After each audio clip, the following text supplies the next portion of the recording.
Hey everybody, welcome to Forge the Narrative. My name is Paul Murphy. We are live. This is our 825 broadcast.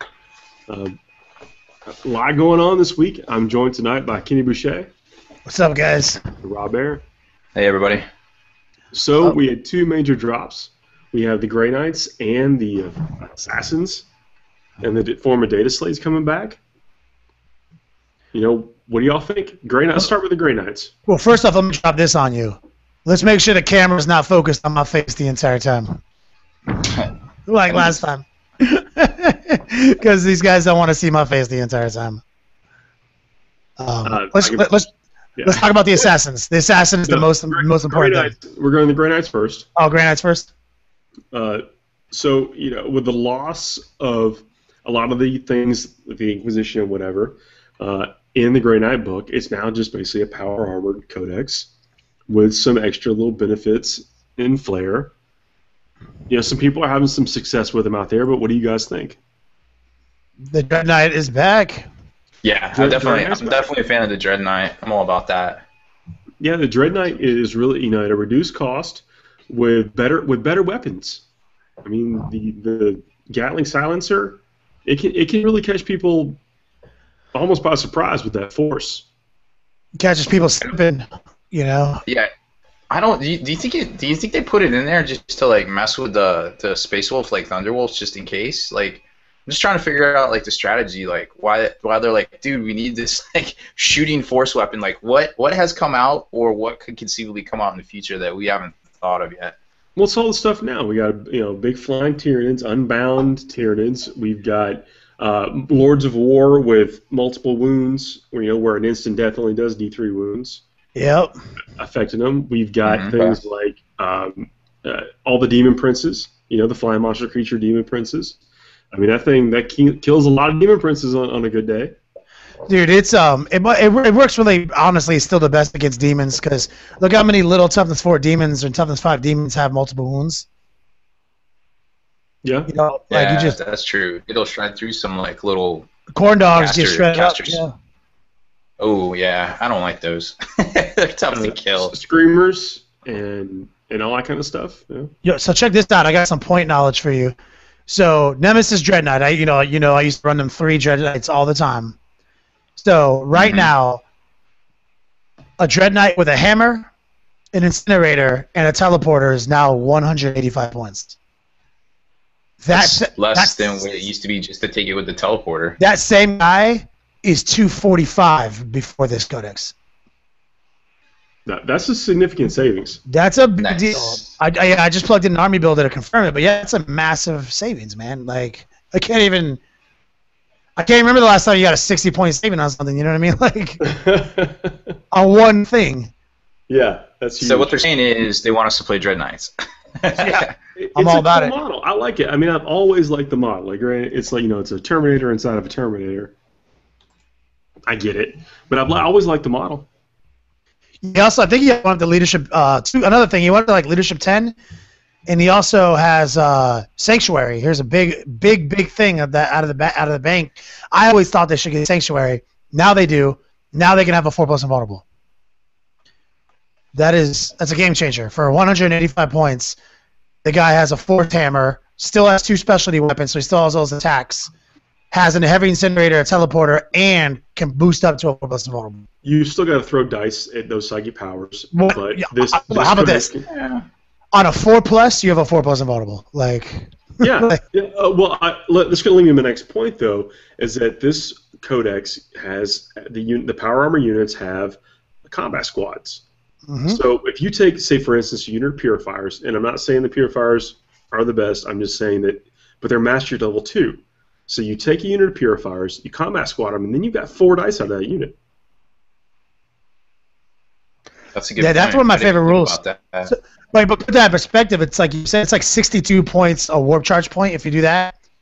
Yeah, we broke it all down. It's like what's the points to warp charge point.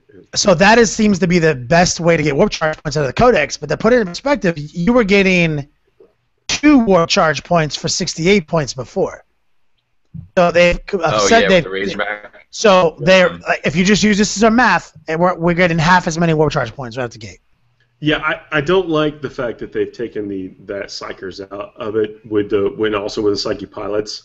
I'm not a huge fan of that. I kind of like the fact that you could do that, and I really don't think it was that overpowering. Well, here's weak chassis. Here's a point that Austin made on that. He's like, okay, fine, take it off the Rhinos, take it off the Razorbacks. But what about like a Land Raider or a Storm Raven? There's literally no reason to take a Grey Knight Storm Raven over any other Storm Raven now. Yeah, they're exactly the same. If they just kept it with Psychic Pilot, there's one thing right there. At least give the big dog tanks, give them Psychic Pilot, something. Yeah, I could see that. A little disappointed, but yeah. Yeah, it does seem a little weird that there isn't any reason to take it because they're not dedicated transports, so who cares? And yeah, now missiles are gone. Yeah, lost the old Perils. That was kind of sad too. Yeah, I miss those. They didn't kind of work. That's a good segue though. So we lost the Perils missiles, but something new happened. Well, assassin bomb. Well, let's stay on the Grey Knight for a couple minutes. With the fact that Drago's now Lord of War, and you can't just casually take him anymore. Like, people are talking about they want to take Drago in with Centurions and stuff, but there's a huge tax on taking him.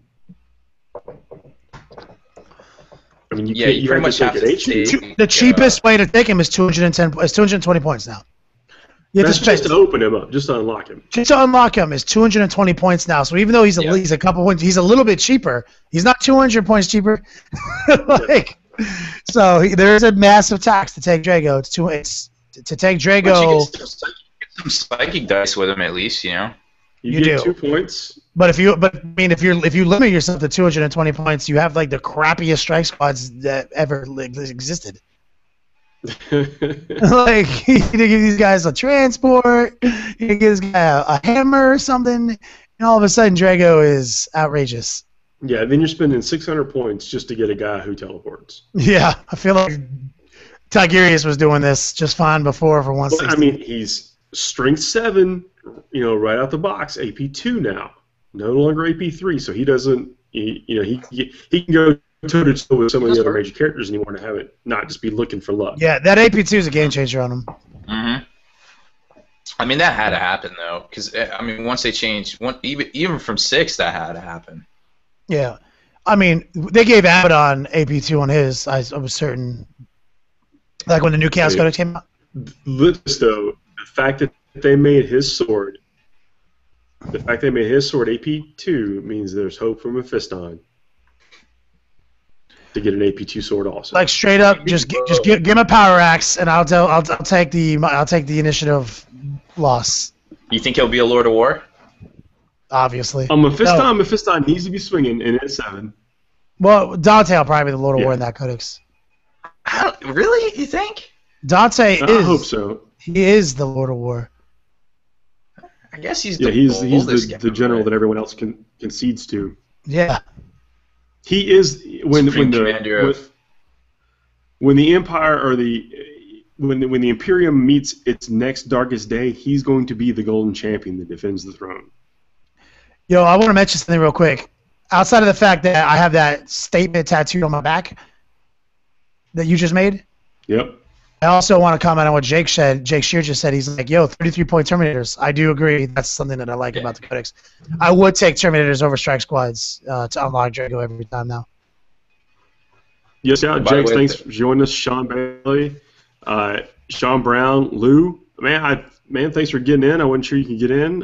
Tim Moat, Bill Costello, Chris Morgan, Gamer Chap, must be from the UK. Chris Gardner. I always mispronounce your name. Sean, everybody, thanks for joining us. Warhammer Gateway from Australia. Oh, wow. Got people tuning in from all over the world. That's so beat. So go ahead, Kenny. Sorry, I didn't mean to cut you off. No, well, just Jake Shear's making a good point because, like, all the times I've just dabbled in the new Codex, I found myself just going to Terminators because you want to get those dedicated transport Land Raiders. Mm-hmm. And so that's new because they didn't have that before. Mm-hmm. Yeah, and 33 points is good. That puts them in line with the Terminators, for Space Wolves. Mm-hmm. To have kind of the cheapest Terminator. And they're true choices. That's how I would do it, I guess. I mean, I'm looking at 3 Dread Knights, some Terminators, and I don't even know. Like, that's as far as I've gotten with my list. that's what do I need to pretty unlock? solid. So yeah, the Codex, I think it's got some potential, and as we see more slates and stuff come about, it's going to be nice to kind of see how it evolves. Yes, I know. I'm interested. Do you know what, man? I love the new fresh look of the codexes. I love the UV coating on the blacks.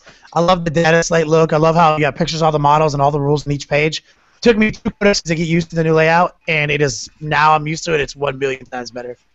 I'll Vanna White it. Crow is no longer unable to join units. He can join units now. Well, luckily he got more expensive though. And it still sucks. Yeah, he's still not good. He's not good, but now if you were because it was very difficult to take that guy, even if you just wanted to be. We subscribe to the fact that he's the representation of the Emperor's children within the Grey Knights. Mm-hmm. And so if if we're building themed and fluff list, then you just couldn't take him. He's useless completely. Now you can at least, if you want him in your army, you can hide him a little bit better. But there's no reason to take him now, right? No, there isn't. It's not like you're doing anything with the purifiers and stuff. Yeah, you're not making him troops. He is. He is essentially dead to me now. Yeah. It is. Well, unless he got 25 points more expensive, in which case I'm taking him back. He's not. Did he get 20? I don't think he got 25 points more expensive. I think he might be. I think he might have. I think he used to be 150. The blade doesn't do much anymore. But what do you do? You just pick Drago. Yeah, you just take Draco, right? Or librarians. That's a solid choice. 110-point librarians.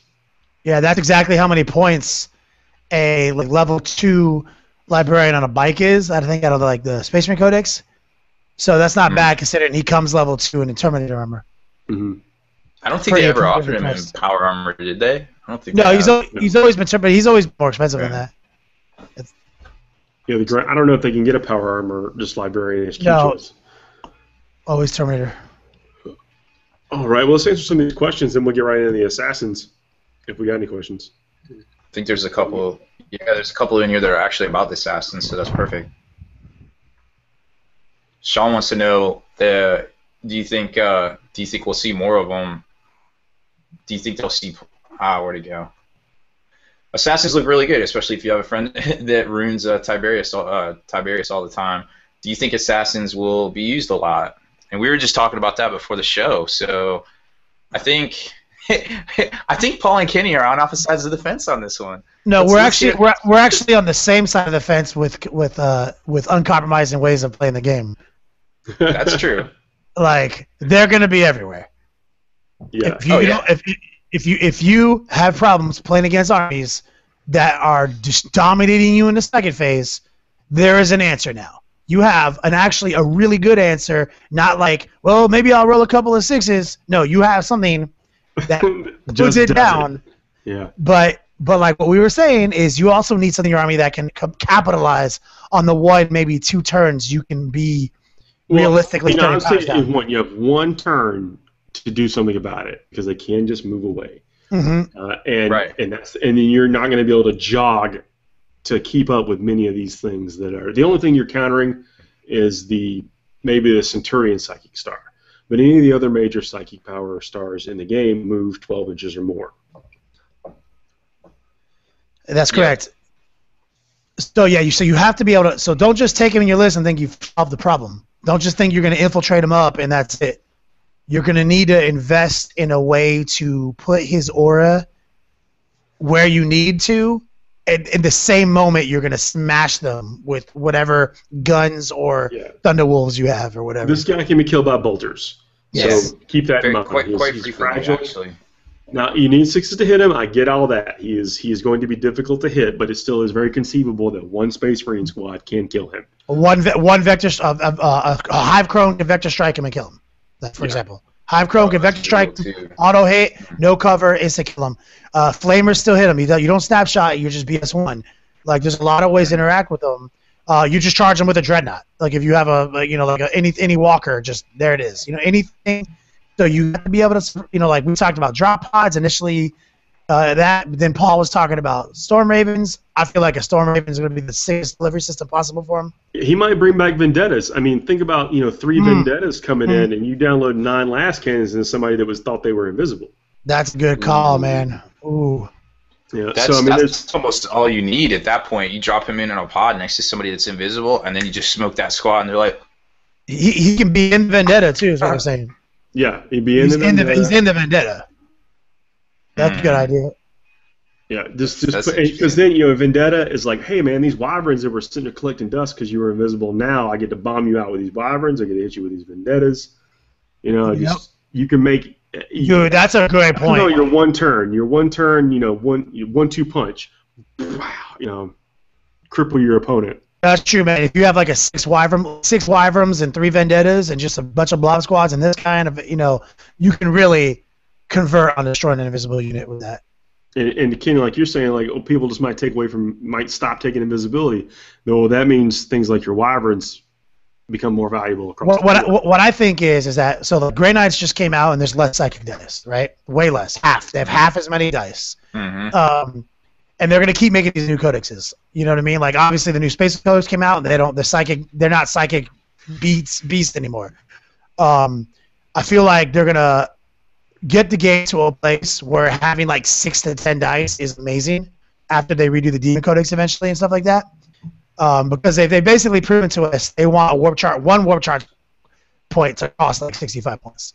The Demon Codexes get free for 90. So yeah. So that's obviously still a problem. But once you get the game balanced out to like 6 to 10 dice being like a good place, and then this guy exists in the meantime, I think that you're just gonna have to start finding out ways to play the game again, not just be invisible. Like Eldar are getting like a charge for every 35 points or something like that. Yeah. Yeah.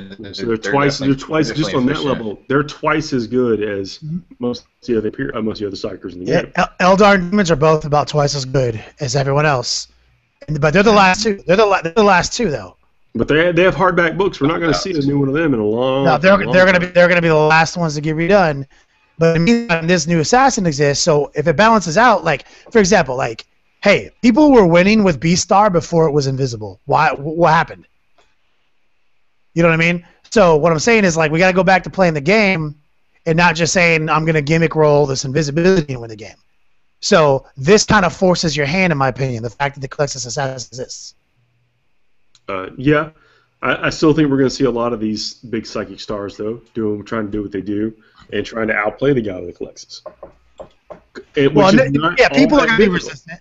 People are going to be resistant initially, but it's not going to be difficult to outplay the guy if you put them in a drop pod, which is like what we're saying. Like, I feel like that's the first mistake. Like, don't put him in a drop pod. Put him in this Vendetta. Put him in this Storm Raven.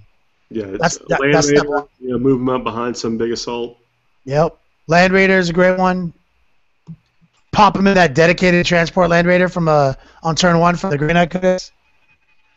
You use all the psychers to farm his super gun when he gets there, whatever.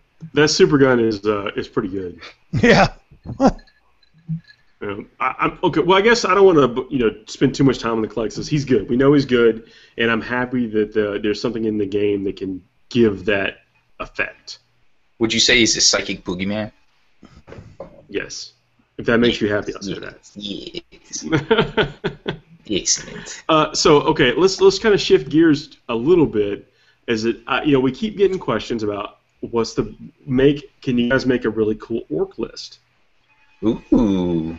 And I was thinking about it, and I was looking at the Red Wog book. I don't know if either one of y'all had that handy. Is that the Santic Reach? Yeah, it's that one. Which one's that? I do not have that. I don't think I have it handy either, but there's an orc formation in there that allows you to take just basically all HQs. That seems good. Well, I think you get like 2-3 big mechs, a weird boy, and a war boss. And that's the detachment. But it allows you to give some units outflank, I believe. God, I don't even want to talk about it if. That's the one where you outflank on like a 6. It's not that good. We talked about it before. Outflank on a 6? Yeah, you have to roll for all your units and your detachment, and it's like every time you roll a 6, that unit gets to outflank. And then you get some kind of bonus. You get a bonus for being a different type of unit. Wait, I thought that was a formation in the orc book itself. Yeah, I don't think we're talking about the same ones. Yeah, no, I think that's definitely in the orc book. No, maybe whatever. I don't know. Yeah, this one's out of the red wog. We will find out the particulars. But to me, that does not sound like a bad deal to get some HQs and being able to possibly outflank your units with the orcs. Outflank is strong. But also, yeah, I mean, anytime you mess with people's positionings, like attack from an unexpected quarter, so to speak, it really can mess with people's like head. Like just what we were talking about with the Colexis Assassin coming in and dropping your shields on your Death Star, and then you get smoked by the little X-wings coming in and hitting you. Like that, it's great synergy. Like being able to get people by surprise like that is really awesome. That's what 40K is about. Still thinking the Green Tide is strong. I haven't changed my mind on that. Yeah, the Green Tide is good. I mean, like trucks. I mean, not trucks. Bikes and Stormboys are super strong.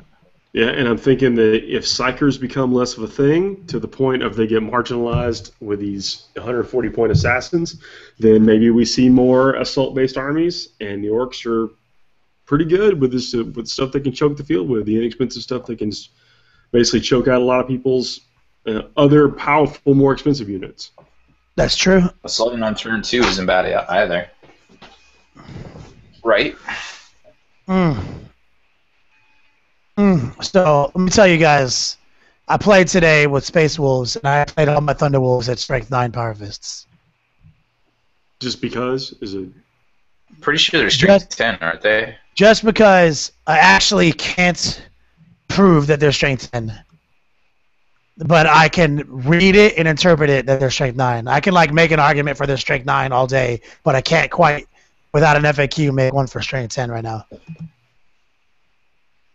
There is actually a little bit different wording in the main rulebook for how multipliers go through now than there was last edition, where it actually uses the language, if you ever add to a characteristic, that's done after the multiplier.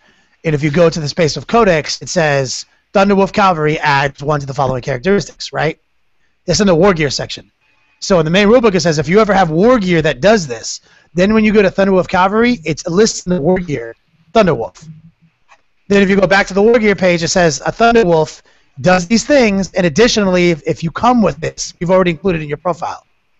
So it gets really hard to argue that a piece of War Gear that adds 1 to a characteristic, which is exactly what the main rulebook says you do after a multiplier, gives you Strength 10 instead of Strength 9. Like I've been torn with this thing all weekend. All right, so how exactly does it say it in the Space Wolf Codex?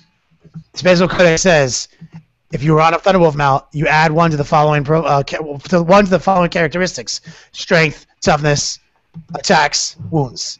And then it says so you start at Strength 4. Yeah. Right, and then you add 1, so you go to 5, right? No. The main rulebook says if you have any piece of War Gear that adds anything to a characteristic, it gives an example. Yeah. Yeah. Just read the page in the rulebook. For example, if a model with Strength 4 has both +1 strength and double strength, its final strength is 9. We always knew that, but the problem is the language has changed. It specifically says to a characteristic, and that's exactly what the Space Wolf says. Space Wolf Codex.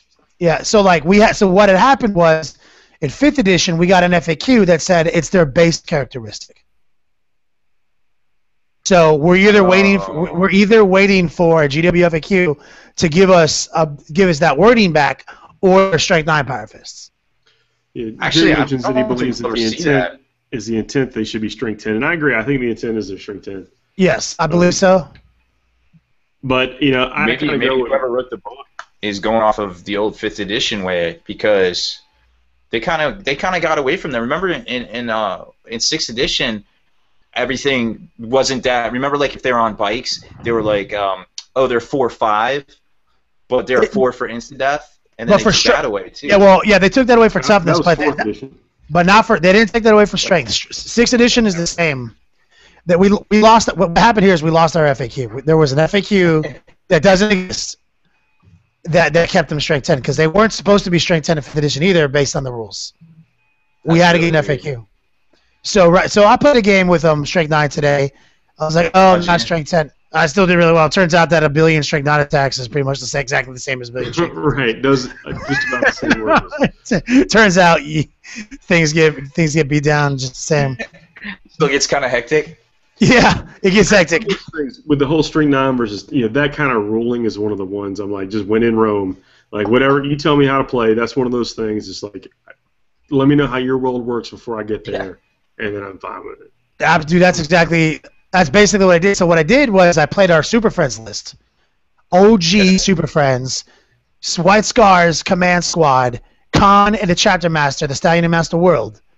Played that same stuff. And I went to the Grey Wolf Company and got the 3 Iron Priests with a Wolf Priest and just shoved them in there. So I'm playing the old stuff. And so instead of taking a Rune Priest and a Wolf Lord, I'm taking 3 Iron Priests with 4 Cyber Wolves each and a Wolf Priest. So the footprint of my Super Friends unit was ridiculous, dude. And it scouted, and it had hit and run, and it broke into many more units than you used to. And like I was telling Paul earlier today, like, thanks for this tech. When 7th edition first dropped, Paul was like, Landspeeder Storms are back. And so I played with, so basically rhinos are dead to me.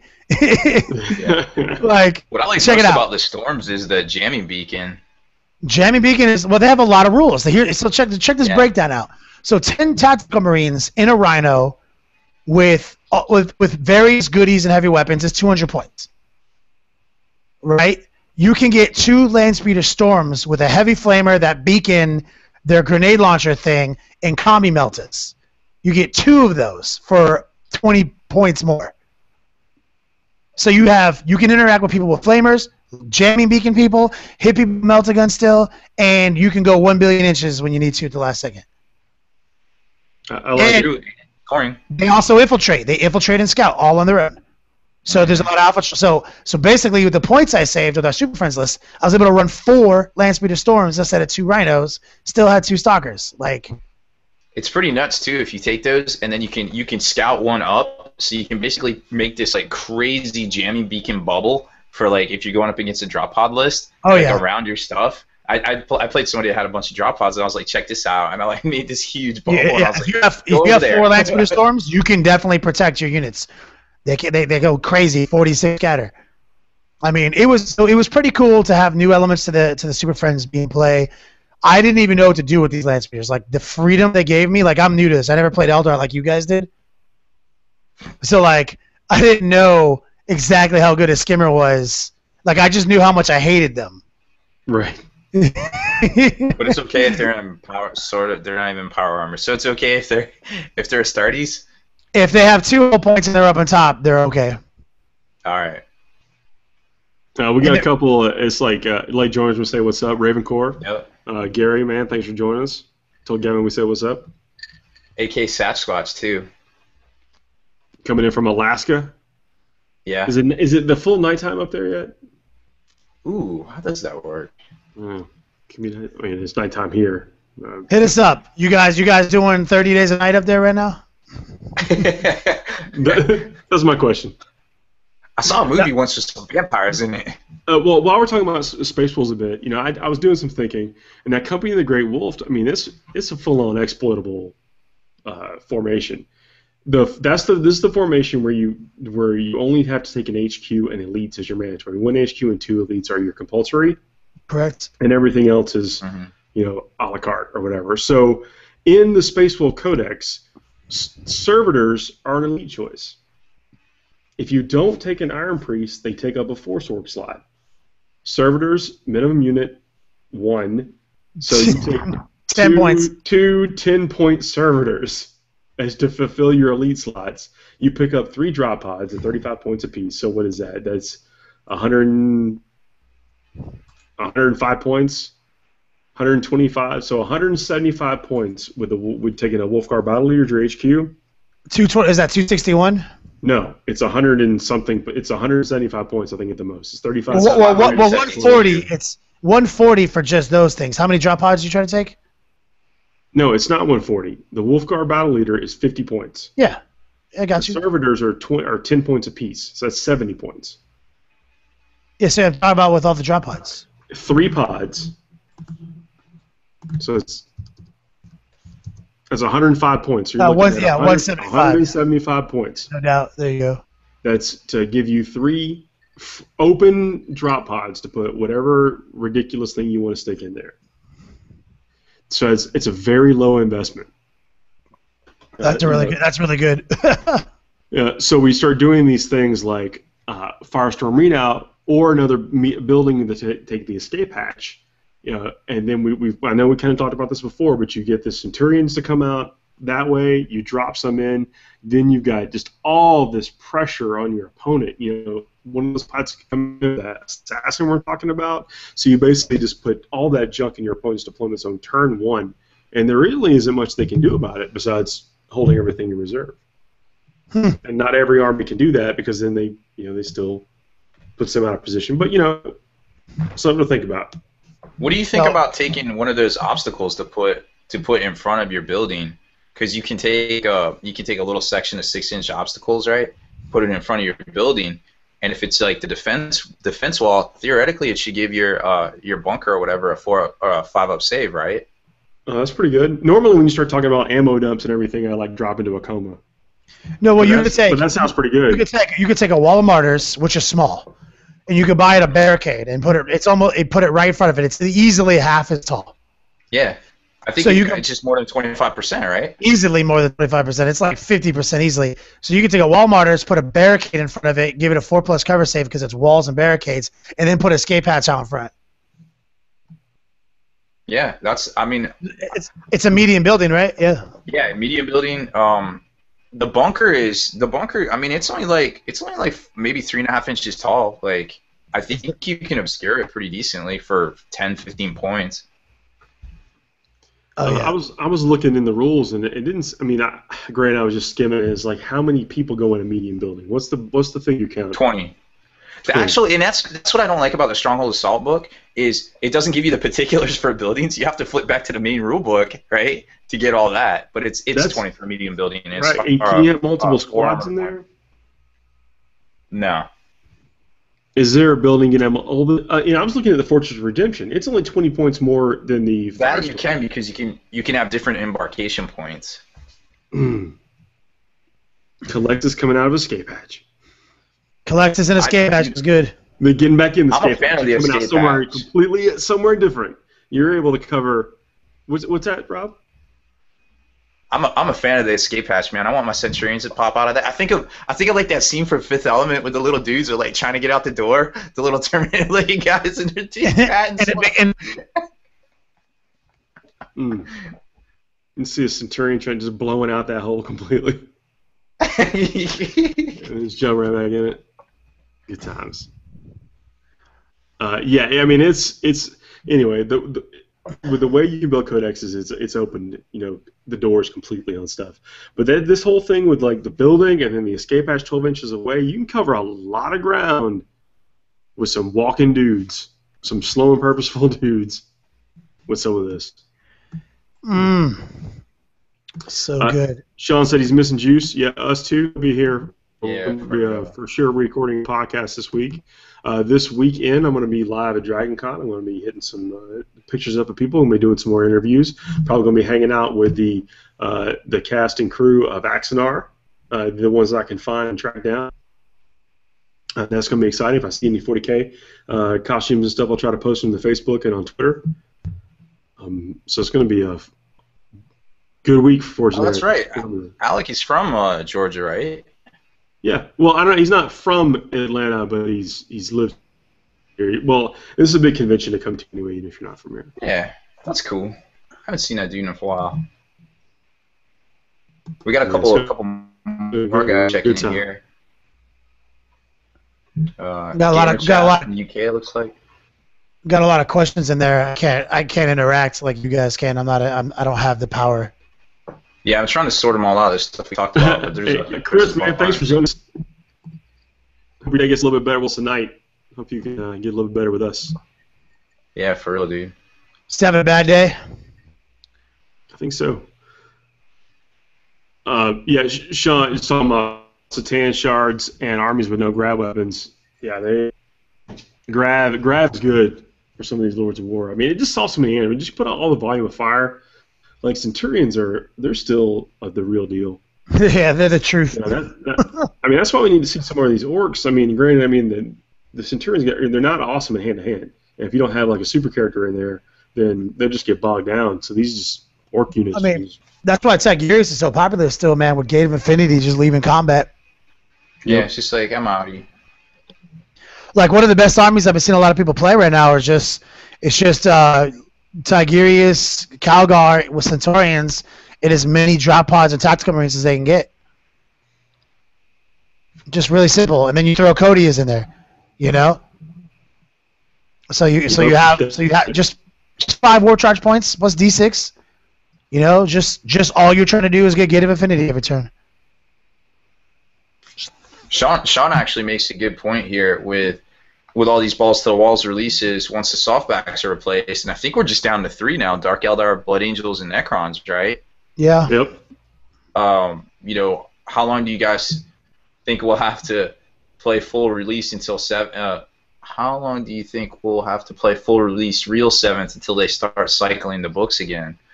I think they'll start immediately. I don't think they're going to stop, dude. I have a feeling they're going to keep going. Well, I think the world for data slates is completely open. Like, where am I catching? Mm-hmm. Where am I catching data slates? I mean, they could spend a whole year just doing guard data slates if they wanted to. There's a rumor they already hired Straight somebody out to data start writing fluff for the new Chaos Codex. Yeah. Mm-hmm. Like talking about Chaos Legions. I think that after these paperbacks, because they're going to go right back to the beginning and start getting the Dark Angels and the Chaos redone. They could definitely do some crazy this whole end times thing. Speaking of fluff for Chaos and writing, there's a book that's limited release. I've not ordered it yet. I'm probably going to miss it. It's so bad. Aaron Dembski-Bowden is writing the story that picks up where Abaddon is going around trying to pick up the pieces of the fallen Chaos Legions, like taking place right after Battle of Terra. So if anybody gets that, let me know. I want to hear how it is. I don't want to hear all the plot details just yet, but I want to. Isn't that called like Talon of Horus or something? I think I saw it. It is. Mm-hmm. Yeah, that comes in a letterbound book. Really good. Yeah. I mean, that's something like, and that's been revised a few times because it used to be where the Chaos Legion made a bunch of Horus themselves, and Abaddon went around squashing all that and finding his body. Mm-hmm. But now his body's been obliterated. Whatever. I don't even know what the story's going to be now. I'm sure it's going to be awesome. So Sasquatch was asking how to deal with Satans. In case we didn't just say Centaurians, more Centaurians. Yeah, Centurions. Get it done. They do work, or 3 Wraith Knights also do work on the Satan. Yeah. The good thing about the good thing though is that Centaurians can just delete them from 24 inches away. Yeah. Yeah. Basically, it's going to get done. It's going to get done with all the grab weapons. And mobilization's actually a thing though. When you think about grab against flyers, it used to be like, whatever. I did so much work to hit this flyer with the 6s and then get another 6 that it kind of discouraging. But now when you get in mobilization against the flyer, it's actually kind of good. Yeah, on a 1 or 2, they just destroy themselves. So grab got a boost against flyers because of that. Mm-hmm. Actually makes it well-rounded, I feel. Yeah, I mean, you can't go wrong with a Centaurian Star. From Cody asking how we feel about double 50-man priest blobs. They're good. He also wants a cash and yes. sleep, so that's why I had to answer this question. They're good. They are good. It spreading out. I mean, I guess what I fear when I'm taking all those troops is like ordnance weapons, barrage weapons and stuff. That's the kind of thing that I fear. But with cover the way it is, and with the way you can space everybody out, and the fact that you're fearless, you can kind of endure that a little bit better. But they are are good. But I think you have to be aggressive with them. I don't think that you need to just always be sitting on the back side of the table. I think you need to push out as far as you can for the inevitability of your priest dying, because when the priest dies, you lose the fearless and you're going to fall back. You need a little bit of buffer to fall back, to not go off the table, get some orders, still be effective, don't lose all those guys, to a clumsy, to basically a misstep with a roll. Take luck out of the hands, get up and get in people's faces. That's good advice. Solid advice. There's nothing better than like seeing some people just lining up right on the edge and be like, well, I'd say you might fail one out of these 4 checks, so let me just make you make 4 checks. You might fail first. Oh, that's the truth.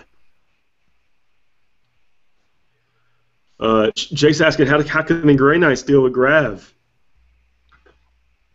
That's a good point. I mean, like, Satorian Star definitely beats some Dread Knights down. Maybe get some Gatling silencers go off. Maybe 3 sets of Gatling silencers with force shooting them up. That's it's pretty brutal. Nobody wants that. With armies like this, what we always heard with back with like, well, your list that we were talking about, we're playing our Space Marines, would just die to my Space Marine list because I have all these bikes with grav guns. So it's the mobile grav guns I think that the Grey Knights actually do the worst against right now.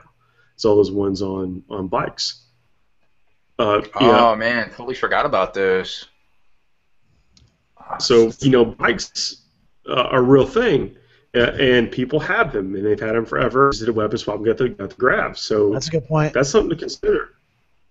That's a really good I like the fact that we can even talk about multiple lists.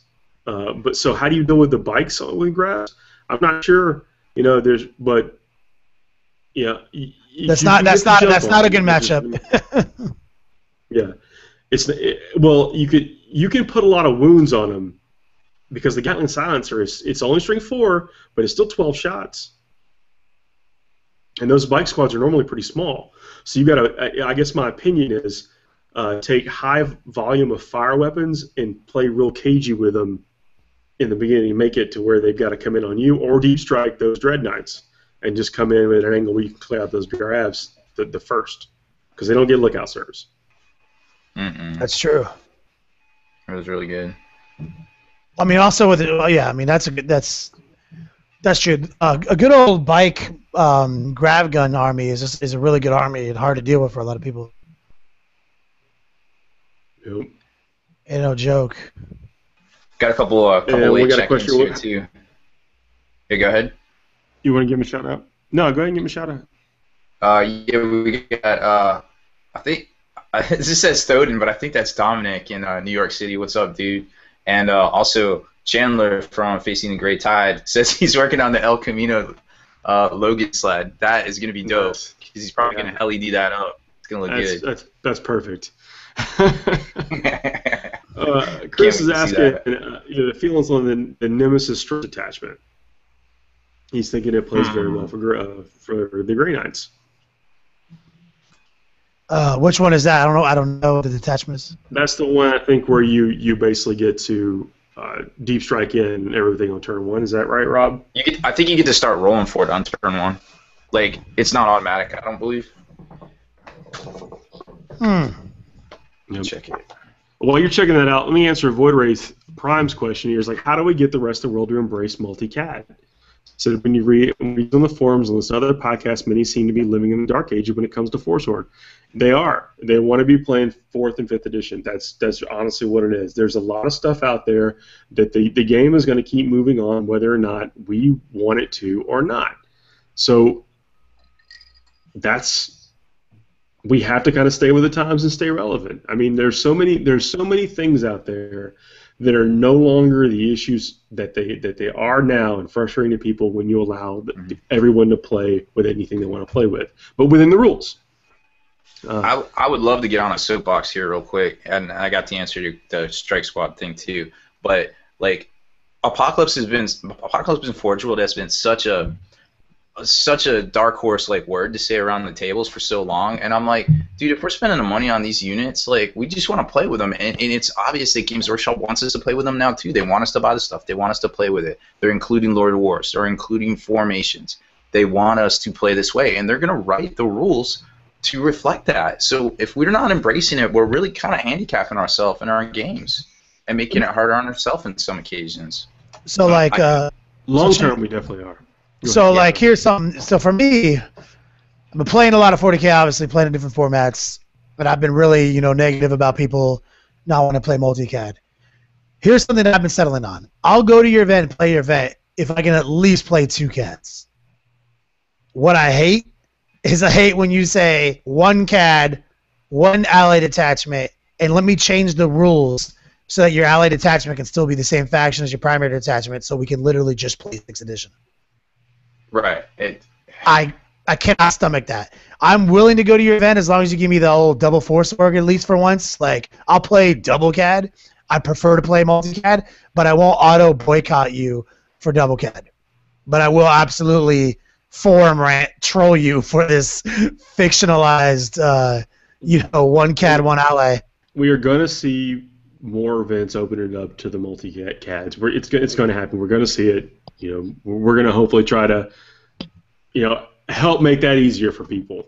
But multiple formats is fine with me that they exist. I don't morally object to any of them, but I do have a strong opinion of that we are trying to change too much, and anytime you start changing things, you only alter what the new hotness is, the new top is. You're not really doing anything except all you're doing is change what the best way to game it is. All you just so. And we saw that in a couple of events we've been to recently, or were part of. That it was Night Titans and Chaos. They could basically take multiple combined arms detachments right off the bat at both of the events actually, and it was kind of predictable honestly, because those will always rise to the top in that sort of restriction kind of environment.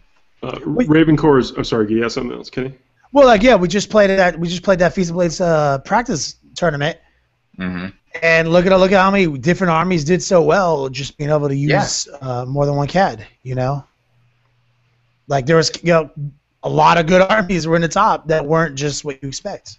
And honestly, like I didn't agree with Chandler from Feast of Blades thing at first. He's like, well, I'm going to keep it at 1,500 points, and we know why he wants 1,500 points, because he's a tournament organizer and he wants to, he wants to get the event going over quick, and that's fine, that's great. I get it. It's hard to turn events over. Oh yeah, I forgot. That's a good point you're about to make. I know the point you're going to make. But this started the week before. People were at the store practicing, and they're like, man, I really want to take this, and this, but I can't. But it's like 700 points, and I don't want to put it in there. And I was like, that's a valid point. You can't. You got to really weigh, like, hey, am I going to take that Transcendent Satan and put them in there or not? Or should I take a more balanced list, even though it's available to me?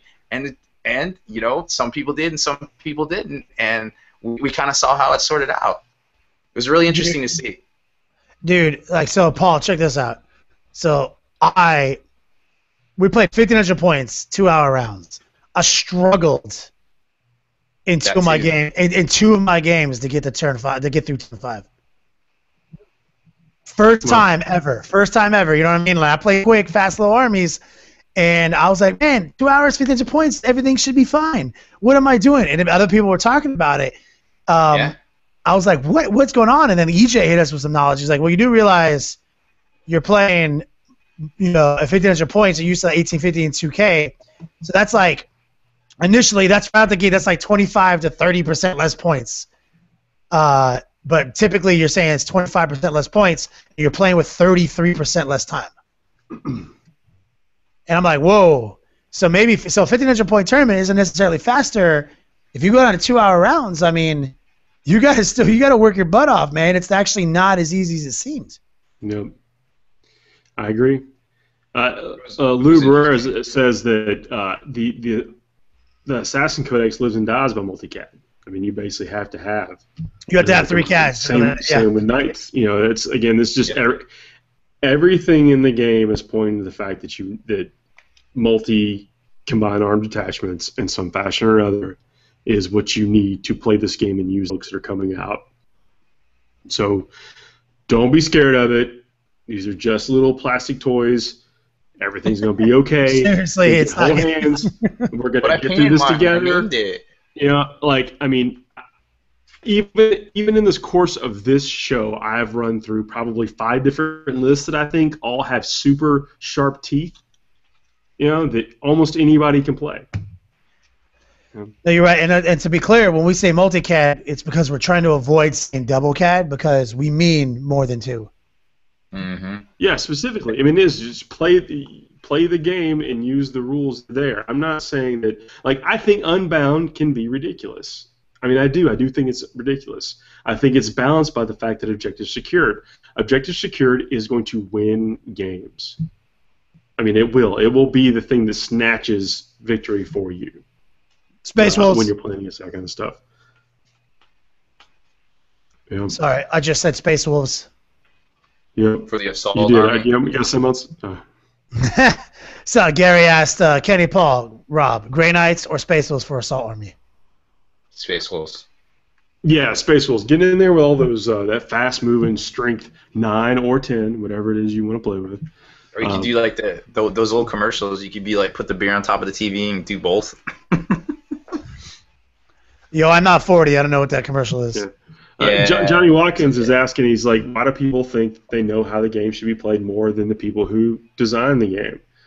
And that's a tough. I mean, I agree with exactly what you're saying. That's a question of the month or something right there. I really do agree with what you're saying. But like, where do you? I mean, how? It's not a black and white issue. I don't think. I think there's a lot of gray there, and that's what makes it tough. And that's what. But everyone's got opinions, and we're playing a game that is permissive to opinions. Like, it allows opinions, and that's part of the problem. But it's also part of the love, you know.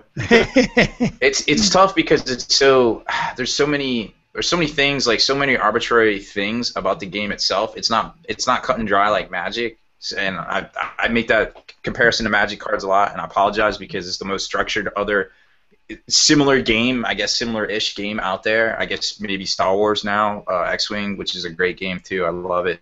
But there needs to be more structure in it, and there can't be because there's only so much. You know, there's only so much you can do to interactive 3-dimensional game. But that being said, yes, who are we to say how to play the game Games Workshop has created and have been on the cutting edge of gaming for the past 30, 35 years or whatever, you know? Chris Morgan is asking us what would be some good Space Wolf allies for Blood Angels. And you get, basically Rune Priest, Wolf Priest, Blood Claws, or whatever. Claws are good. I know we got some thoughts on this. I think Blood Claws is the way to go, but I'm thinking really, man, that formation we were talking about earlier, where you just have to take the elites. And I mean, these little formations of Iron Priests with the Cyber Wolves, they're not that expensive, and they give you a lot of hard-hitting power. 165 points. You get 4 Cyber Wolves. 5 strength 9 or strength 10 attacks, 2+ armor save on 2 wounds in there. So you get a nice little unit. That whole unit can join any squad. Careful if you're pointing that up in Quartermaster for iPads because it makes you equip a Thunderwolf to each one if you take a Thunderwolf for your Iron Priest. No, it's like a 300 riding a wolf. Oh yeah, my God! Cyberwolf riding a wolf. I'll play that. Why is the squad so much? Why is the squad 460 points? Yeah. I was like, I'm half asleep because that's like what I do before I go to bed is make army lists terribly, and I'm like, what was I doing? It's like 400 points. You're like, Kenny and Paul are idiots. They don't know anything about Iron Priests. Gamer Chat's asking us how we deal with Thunderfire cannons. Yeah, that can be a rough one to deal with. If you're not rolling well enough, or that you don't have enough high strength weaponry to put on that Tech Marine to where he's, gets to use his 2+ armor save all the time. Well, with what armies you mean? Does he mean with the same army we're talking about, or just in general? I just think in general. In general, I play Demons of Chaos all the time, so I send Be'lakor across the table to Psychic Shriek him. Yeah. That You hit him with Terrify in the second streak, he's dead 99% of the time. Yep. With the Space Wolves, as long as you have Con, you're going to scout up 12, you're going to move 12, and you're going to fleet. He's going to shoot you one time with that Thunderfire Cannon. Yep. We had a question earlier about how Eldar can deal with Armor 14, and Fire Dragons. Fire Dragons and the Wave Serpent they were never bad, but they were never attractive because they were a troop choice. Now they score still, and you've got a lot of flexibility because you've got all this other objective secure stuff. You basically could have 6 Wave Serpents in your army, and 4 of them be objective secure, giving you a total of probably 8 objective secured units. You got 2 floaters to get around, put Fire Dragons in, and get over there and pop some Armor 14. I'm trying to rapid fire some of these questions. I had a couple floaters this morning, Paul. Great. Gary wants to know if the Space Wolf White Scars list on Forged Narrative is a good place to start for a Space Wolf Assault list. Yes. Yeah. When you add the hit and run to that unit, that is definitely a good place to start. Yeah, man. If depending on whether or not you go with the Thunderwolves as the basis for it or the Command Squad as the basis for it, those 3 Iron Priests with their wolves make it good. J-Truth's asking what we're going to do with the next seasonal. We are in talks about that right now. So hold tight. Going to hopefully have some announcements here. I don't want to say super soon, but soon. Hey, I got that Strike Squadron thing. You want to wrap that one up? Yeah, go ahead.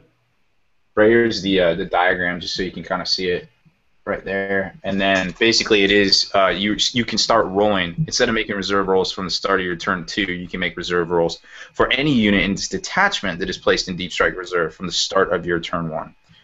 And they come in on a 3+, and they can both run. All units from this detachment can both run and shoot in any order in the same turn that they arrive from Deep Strike Reserve. So I've forgotten about that rule. That's not too bad. Yeah. I'm a fan. I do like that. Do we get a loose question here about what is the point of a 1-inch infiltrator if you can't charge? Yeah. Is that on the Colexis? Yeah. I guess that way you can be 12 inches away for show. Yeah, I feel like I will shut this down. Oh no, it's on the it's on the Calidus. Oh, the Calidus gets it? Yeah. You mean with her? Her flamer got nerfed, didn't it? Yeah. I like the fact the -2 to lookout search for the weapons. I would rather that the Vindicator just take away lookout search altogether, but the fact that it's still a -2 is not bad. You're killing sergeants on the lookout on 6s only. He's always been the preeminent strike sniper guy for the past couple editions, so I can see it. It works. It's like, dude, there's snipers right now alive that aren't missing. Like, how is this guy going to shoot a dude? The sergeant's going to have enough time to have his subordinate get in the way of the bullet for him because he's just willing to die for him. They're all kind of like trackers and targeters. Now they know when a bullet's on it. Anything approaching high velocity towards that direction, they know it. And they have no shortage of peons willing to say, "Look out, sir! Let me just get in the way for you." Well, you're willing to, what he probably does, probably at least some percentage of the time, is just grab somebody and put them in front of him. Yep. Hey, you! Come here real quick. What was that? What was that spreadsheet you were talking about earlier? No, not my spreadsheets. Well, guys, it seems like it's been a short hour. I know we did not get to all the questions, and I apologize. I want to thank everybody for tuning in and viewing us and taking the time to post the questions. And again, if we did not get to them, I apologize. We will try to do it later. You can hit us on Facebook. Yeah, post it up on Facebook. Facebook or Twitter. You can tweet us at our handles in the signatures here. Facebook for Army lists and that kind of stuff, the best way to communicate. And even that's getting a little backed up, so thank you everyone for being patient with us and being a part of this Forged Narrative experience. It's been fun. Somebody I noticed on a message forum just posted like, "Hey, is there any cool wargaming podcast to listen to?" And I posted this one. So, help us get the word out like that if you don't mind, and then also give us some reviews on iTunes because that's another way people find us. So anybody else got anything they want to add before we get out of here? I apologize for us being bi-weekly on the podcast part of this for a month. Oh, it's been elements and whatever. And playing a lot of tournaments, going to a lot of concerts, drinking too much, which is, where does it? Yeah, I was at a concert our last recording day. Oh, Gamer Chap's asking, is there any plans for FTN tactical objective cards? There are now, just because you mentioned that. Yep. We also have ideas for sweet objective markers for that too. Yeah. All right, everybody. Well, we're going to wrap it up. Again, hit us on Facebook. We'll try to get all the rest of the stuff we missed, or we can do some tweeting in the after show. Thanks, everybody. Have a good night.